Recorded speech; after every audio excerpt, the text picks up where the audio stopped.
Un cordial saludo, soy Martín Vázquez, médico internista endocrinólogo de la ciudad de Medellín.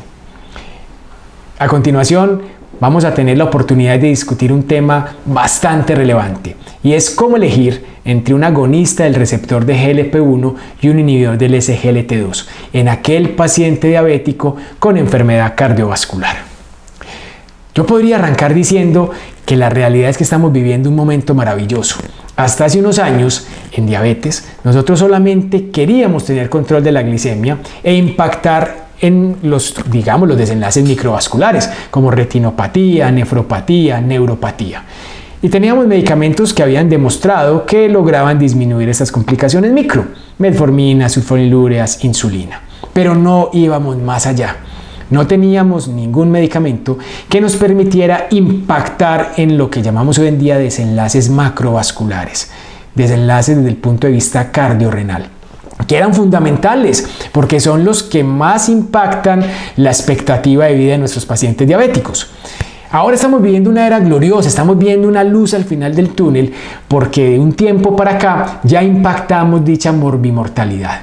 Impactamos en la muerte cardiovascular, en el infarto, en el stroke, en la hospitalización por falla cardíaca y en la progresión de insuficiencia renal crónica. Esto lo hacemos gracias a la presencia de un par de familias que son los agonistas del receptor de GLP-1 y de los inhibidores del SGLT2. Pero ¿cómo elegir entre unos y otros? Vamos un poquitico a la historia. Miren, ¿de dónde nos basamos para decir que ahora podemos impactar en esto? Aquí vemos un recuento, cómo comenzó a aparecer la evidencia. Primero, en el año 2016, empaglifosina, en el estudio EMPA-RED-AUCON, logró impactar en este aspecto. También a finales del 2016, liraglutida con el estudio LEADER. Para el 17, canaglifosina lo hizo con el estudio CANVAS. También en el 2017, semaglutide lo logró con el estudio SUSTAIN 6. En el 2018, dapaglifosina en DECLARE. Y finalmente en el 2019, dulaglutida mostró evidencia en el estudio REWIND. Todos ellos con características distintas, pero todos mostrando un gran beneficio de estas nuevas familias en los impactos cardiovasculares e impactos renales. Vamos a desglosar un poquito las características de los inhibidores del SGLT2, sus efectos clínicos, para ver cuál sería el escenario apropiado para ellos. Entonces recordemos que los inhibidores del SGLT2 actúan bloqueando el transportador de sodio-glucosa a nivel del riñón, del túbulo proximal. Resulta que este transportador es el responsable de la reabsorción del 90% de la glucosa que es filtrada. Cuando lo logramos inhibir, va a haber una excreción urinaria de glucosa. Entonces estamos botando glucosa a través de la orina. Esto nos ayuda al control glicémico y a todos los efectos benéficos que hoy en día sabemos. ¿Cuáles serían esos efectos benéficos que impactan en el corazón y el riñón? Miren, sabemos que cuando el paciente tiene diabetes hay una dificultad del tejido miocárdico para alimentarse en forma apropiada. El corazón del paciente diabético tiene un mayor incremento de oxidación de grasa, tiene una menor capacidad de alimentarse de la glucosa, tiene menor capacidad de oxidación de glucosa y por ende, digamos que esos ácidos grasos libres de los que se alimentan no son tan eficientes. La forma de producir ATP versus el consumo de oxígeno no es la más apropiada. Esto lleva a que la eficiencia en el trabajo cardíaco esté disminuida. Esto lleva por ende a que exista menor contractilidad miocárdica y por ende una mayor incidencia de falla cardíaca y en un momento de una isquemia coronaria una más pobre respuesta.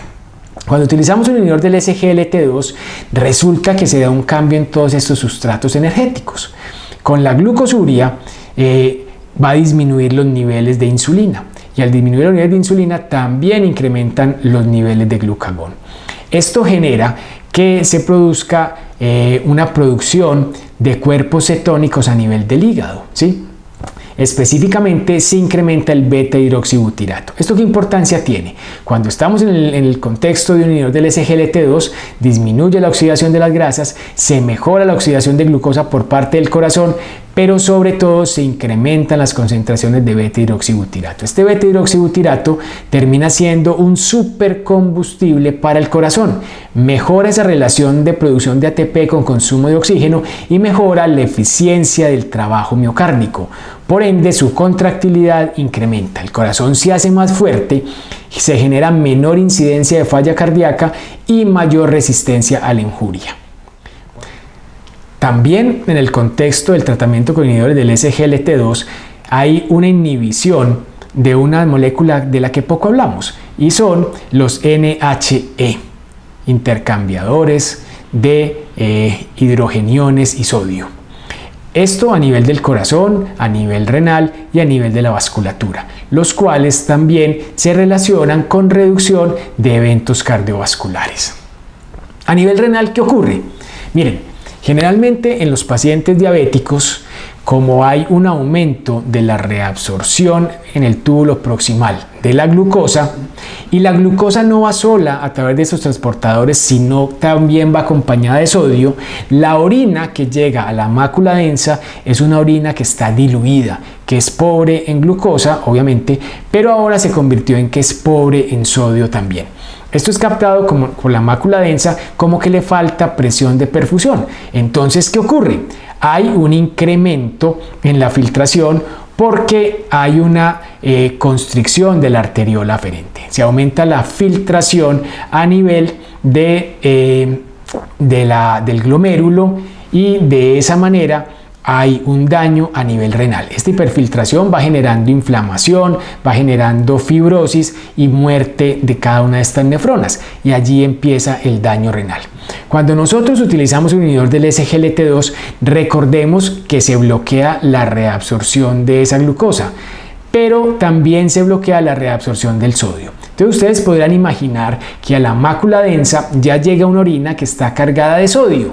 ¿Qué interpreta la mácula densa? Que hay muy buena presión de perfusión. Por lo tanto, hay una constricción de la arteriola aferente, ¿sí? Se normaliza de esta manera los flujos a nivel de la nefrona, disminuye la hiperfiltración y de esta manera se da protección renal. Y adicionalmente hay un fenómeno muy llamativo y es que muchas personas han dicho que el efecto de los inhibidores del SGLT2 pudiera ser visto como un diurético, pero tiene unas características diuréticas muy especiales. Sabemos que el paciente que está edematizado, que tiene falla cardíaca, tiene congestión en los tejidos, tanto a nivel intravascular como a nivel intersticial. Cuando nosotros utilizamos un diurético de ASA, hay obviamente una diuresis incrementada, pero lo que más disminuye es el exceso de fluido a nivel vascular. A nivel intersticial no se da tanta mejoría.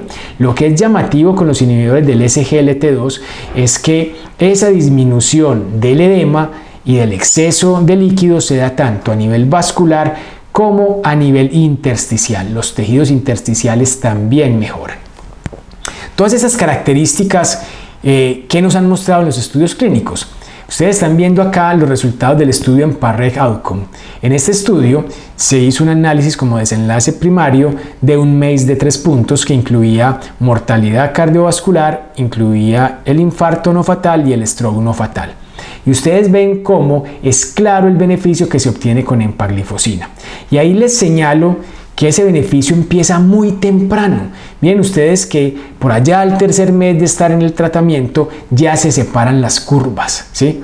Esto nos habla de que el beneficio probablemente no es a través de un impacto a nivel de placa ateromatosa, sino más bien un impacto hemodinámico, porque la velocidad con la que se separan las curvas no da pie a que sea de otra manera. Miren ustedes acá lo que ocurre en la hospitalización por falla cardíaca. Clarísimo la diferencia entre los pacientes que recibieron empaglifosina y los que recibieron placebo. En el estudio de DECLARE, en el que se utilizó dapaglifosina, el desenlace primario fue distinto. Aquí fue un combinado de falla cardíaca, hospitalización por falla cardíaca o muerte cardiovascular. Cuando se hizo esta combinación, es clara también la evidencia a favor de dapaglifosina. Con dapaglifosina también vemos otros resultados bastante interesantes. En estos estudios que ustedes ven en la pantalla, vemos cómo pacientes que tenían falla cardíaca y pacientes con falla renal obtienen beneficio en sus desenlaces cuando utilizan dapaglifosina, aunque no tuviesen diabetes, lo cual es bastante llamativo y saca, digamos, del contexto exclusivo de la diabetes el uso de este tipo de medicamentos. Con empaglifosina también tenemos evidencia en pacientes con falla cardíaca sin diabetes y vemos cómo en un estudio exclusivo de falla renal, este sí, solo en pacientes diabéticos, canaglifosina mostró grandes beneficios. Hay, sin embargo, una evidencia contradictoria y este es el estudio VERTIS que se hizo con ertuglifosina, la cual no está comercializada en nuestro medio, donde no dio el resultado primario del estudio cardiovascular. Ese MACE de muerte cardiovascular, infarto no fatal y stroke no fatal no tuvo el resultado que se vio con los otros medicamentos de la misma familia. Sin embargo, ven señalado acá en rojo cómo los desenlaces en hospitalización por falla cardíaca fueron consistentes, igual a lo que teníamos con los otros medicamentos. Entonces, ¿cuál sería el perfil de efectividad de los inhibidores del SGLT2? Para eso miremos este metaanálisis. Lo primero acá es ver en el MACE. Si vemos el recopilado de todos los resultados de los distintos estudios, incluyendo el MACE del VERTIS que no dio, el metaanálisis nos daría que es positivo el uso de inhibidores del SGLT2 en el MACE de 3 puntos. Cuando miramos para falla cardíaca es mucho más evidente y es claro que todos los inhibidores del SGLT2 son consistentes en el beneficio. Cuando miramos el beneficio renal vemos exactamente lo mismo, el beneficio renal también es consistente. Esta gráfica es bien interesante. Miren ustedes cómo tenemos cada uno de los 4 estudios cardiovasculares y vemos en las columnas, la primera columna nos hace referencia al estudio, la segunda al MACE de 3 puntos, el tercero a muerte cardiovascular y finalmente al de falla cardíaca.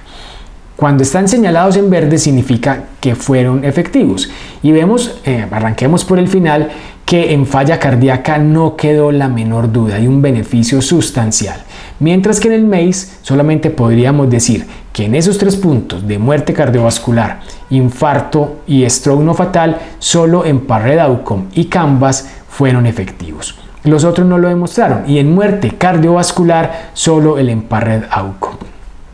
Frente a los desenlaces renales, aunque todos tenían alguna variación en cómo definieron los beneficios, uno podría decir que tanto empaglifosina, canaglifosina y dapaglifosina fueron efectivos. El único que no, que solo mostró tendencia, fue VERTIS con el medicamento que, como les digo, no está comercializado en nuestro medio.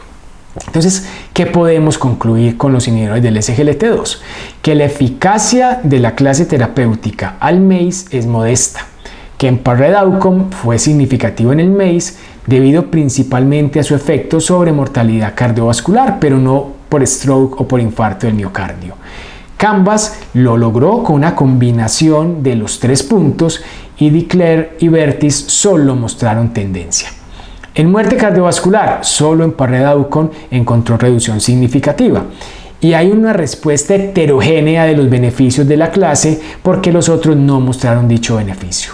En hospitalización por falla cardíaca, los beneficios de la clase son consistentes, sustanciales y en un amplio rango de pacientes. Y para efectos renales, hay beneficio renal en la clase, aunque VERTIS solo mostró tendencia. Ahora miremos la otra familia, que son los agonistas del receptor de GLP-1.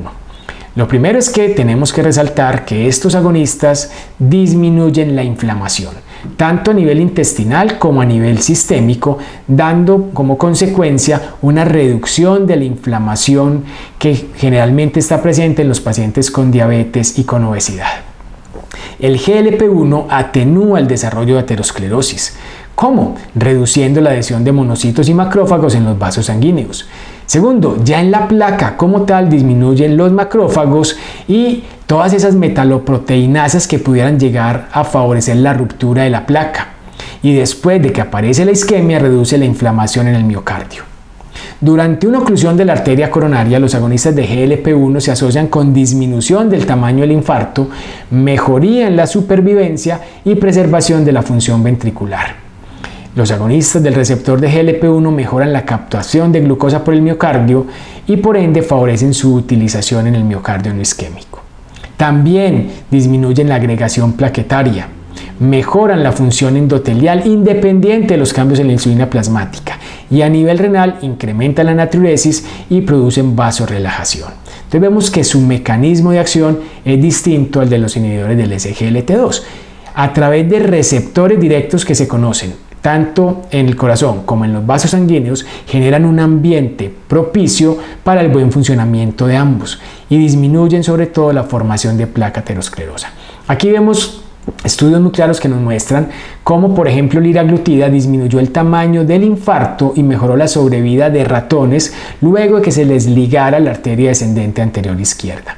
Los ratoncitos que recibieron liraglutida tenían un tamaño del infarto mucho más pequeño que los que recibían placebo. Y también se presentó menos muerte en los ratones que recibieron liraglutida por ruptura cardíaca. Hay un estudio bien particular de Rakiponsky que fue publicado hace 2 años, donde lo que se hizo con modelos murinos fue ver qué ocurría bajo el estímulo de agonistas del receptor de GLP-1, específicamente de semaglutida y de liraglutida. ¿Qué se encontró? Que había una disminución del tamaño de la placa aterosclerótica en estos ratones que eran propensos a desarrollar aterosclerosis y que recibían una dieta aterogénica. Importante que además de la disminución del tamaño de la placa, se daba disminución del peso corporal. Pero algo bien interesante, y es que se estudiaron genes inflamatorios a nivel endotelial y a nivel de las placas y se encontró que el uso de agonistas de GLP-1 favorecía la transcripción de genes antiinflamatorios. Por ende, el endotelio y las placas estaban menos inflamadas y favorecía que se protegiera ese tejido endotelial y evitar de esta manera los efectos ateroscleróticos que se daba en la alimentación que estaban recibiendo. Entonces, en resumen, en este estudio había un menor desarrollo de la placa aterosclerótica y había un efecto antiinflamatorio del uso de agonistas de GLP-1. Entonces, en resumen, podemos ver con toda esta evidencia que los agonistas del receptor de GLP-1 tienen un efecto antiaterosclerótico. Y cuando vemos los estudios que mostraron impacto a nivel del MACE de 3 puntos, vemos que los beneficios no se dan tan temprano como se dan con los inhibidores del SGLT2, lo cual hablan de un mecanismo distinto. En este caso, un mecanismo muy parecido al de las estatinas. Las estatinas también muestran los beneficios y la separación de las curvas más o menos al mismo tiempo de lo que estamos viendo con los agonistas de GLP-1. Cuando vemos muerte cardiovascular, este estudio es con liraglutida, vemos que hay beneficio también en muerte cardiovascular. Y en enfermedad renal, también vemos beneficio del uso de agonistas de GLP-1, en este caso de liraglutida. Hay que considerar acá que el desenlace primario se dio con paso a macroalbuminuria, doblaje de la creatinina sérica, llegar a enfermedad renal terminal o muerte por causa renal. En el estudio SUSTAIN 6, que en este caso fue con semaglutida, también el MACE primario, el desenlace primario que era un MACE de 3 puntos, también fue estadísticamente significativo a favor del uso del agonista de GLP-1. Y los desenlaces en nefropatía, utilizando también parámetros de desenlace renal parecidos a los que vimos con liraglutida, también mostró beneficios. Con dulaglutida tenemos también beneficios en el MACE de 3 puntos. Sin embargo, aquí hay que resaltar que el diseño del estudio era diferente a los 2 que vimos anteriormente. Con dulaglutida, la mayoría de los pacientes que ingresaron al estudio no tenían evento cardiovascular establecido. Eran pacientes diabéticos de alto riesgo cardiovascular, pero aún no tenían evento cardiovascular en su gran mayoría, lo cual los hace muy distintos a los pacientes que ingresaron en los otros estudios donde la gran mayoría sí tenían eventos cardiovasculares. Entonces podríamos decir que cuál es el perfil de efectividad que podemos tener con los agonistas del receptor de GLP-1. Lo primero que podemos decir es que no todos los agonistas del receptor de GLP-1 son iguales. Miren, hay unos que se derivan del Exendin 4, que fueron los primeros, que venían de la saliva del monstruo de Gila. Allí tenemos exenatida y lixisenatida. Esos no son tan parecidos al GLP-1 humano original. Y lo que vemos es que con estas dos sustancias o moléculas los resultados no han sido tan positivos. Cuando vemos los resultados cardiovasculares de los que se derivan directamente del GLP-1 nativo humano, los beneficios sí son muchos. Entonces podemos decir que los beneficios de los que hablamos se dan solo en aquellos que son agonistas del receptor de GLP-1 con gran similitud. Ahí tenemos a liraglutida, a semaglutida, a dulaglutida e incluso a albiglutida. Pero también hay diferencias entre ellos en su tamaño. Los más pequeños son lira y sema y los más grandes son dula y albiglutida. Y esto pudiera generar diferencias a la hora de pasar barrera hematoencefálica. Miremos los metaanálisis de los agonistas del receptor de GLP-1 para que saquemos conclusiones. Incluyendo aún a aquellos que no mostraron beneficio en los resultados en sus estudios cardiovasculares, vemos que el metaanálisis de todos los agonistas del receptor de GLP-1 es positivo para MACE. El MACE es bastante contundente e inclusive se calculó un NNT de 75 pacientes necesarios a tratar por 3.2 años para tener beneficio. En muerte cardiovascular también dio estadísticamente significativo el resultado, pero cuando miramos detenidamente, el único que de verdad logró disminución de muerte cardiovascular fue el estudio líder, liraglutida. Mortalidad por todas las causas y hospitalización por falla cardíaca también dio estadísticamente significativo, pero de nuevo vemos esa heterogeneidad en estos resultados. Infarto fatal y no fatal, no se ve tan significativo el resultado, aunque por ejemplo en el estudio Harmony sí fue significativo. Y cuando miramos stroke, lo que se ve es marcadamente beneficio. Sin embargo, el que más mostró dicho beneficio fue el estudio Rewind y el estudio Sustain 6. Los desenlaces renales toca diferenciarlos. Cuando incluimos macroalbuminuria, el resultado es positivo, con un NNT muy bueno de 62. Pero cuando miramos solo empeoramiento de función renal, se ve tendencia, pero no se alcanza un resultado estadísticamente significativo. Entonces, en base a estos metaanálisis podemos concluir en el primer punto, que es el de MACE de 3 puntos, que la eficacia de la clase terapéutica frente a este MACE es consistente entre los análogos derivados del GLP-1 nativo, pero no así en los derivados del Exendin 4. El estudio líder, el Sustain 6, el Rewind y el Harmony lo logran por contribución de los 3 puntos. En muerte cardiovascular, solo el estudio líder encontró reducción significativa, por lo tanto hay resultados heterogéneos en los efectos benéficos de la clase. En hospitalización por falla cardíaca hay tendencia al beneficio, pero de igual manera hay heterogeneidad en dichos resultados, y en efectos renales hay beneficio renal en el impacto de macroalbuminuria, pero no es significativo en el empeoramiento de la función renal. Basados en esto, hay una posición de la Asociación Americana de Diabetes en conjunto con la Europea del Estudio de la Diabetes sobre cómo proceder cuando tenemos un paciente con enfermedad cardiovascular establecida o tiene alto riesgo cardiovascular. Y ellos nos dicen que en estos pacientes tenemos que elegir de darle beneficio entre un inhibidor del SGLT2 y un agonista del GLP-1. Cuando hay predominio de ya una enfermedad aterosclerótica, bien sea establecida o por múltiples factores de riesgo cardiovascular, de preferencia sería utilizar el agonista de GLP-1 con beneficio cardiovascular ya comprobado, ¿sí? O en su defecto, ya como una línea más abajo, sería el inhibidor del SGLT2.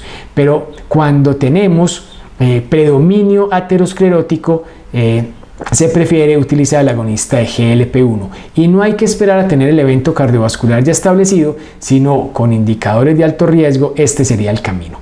Por otro lado, cuando el paciente lo que tiene es un predominio ya de falla cardíaca o de enfermedad renal, particularmente cuando la fracción de eyección es menor de 45 y la tasa de filtración está entre 30 y 60 o una macroalbuminuria de 300 miligramos por gramo, de preferencia sería el inhibidor del SGLT2, ¿sí? Que haya mostrado evidencia clínicamente comprobada en los estudios. Si el inhibidor del SGLT2 no es tolerado o está contraindicado, allí añadiríamos el agonista del GLP-1. Pero miren entonces ustedes cómo las recomendaciones nos ponen a los pacientes en distintos escenarios. Y podríamos hablar casi que hay un continuum, y esa sería la conclusión final. Cuando estamos hablando de factores de riesgo para enfermedad cardiovascular o tenemos una enfermedad aterosclerótica establecida, y el predominio sigue siendo aterosclerosis y todavía no hay falla cardíaca ni renal, que probablemente es el final de ese escenario, arrancaríamos con un agonista de GLP-1. Pero cuando ya tenemos esos desenlaces más crónicos, ya tenemos falla cardíaco-renal, habría más beneficio con el inhibidor del SGLT2. Sin embargo, yo me lavo las manos finalizando acá y diciendo que hay beneficios diferentes en estos usos de estos medicamentos con estas familias que podrían ser de gran utilidad para los pacientes. Yo creo que en un futuro no estaríamos hablando de si empezar con uno o con otro. Yo creo que la combinación de medicamentos tan buenos ayudarán bastante al beneficio de nuestros pacientes. Muchísimas gracias por su atención.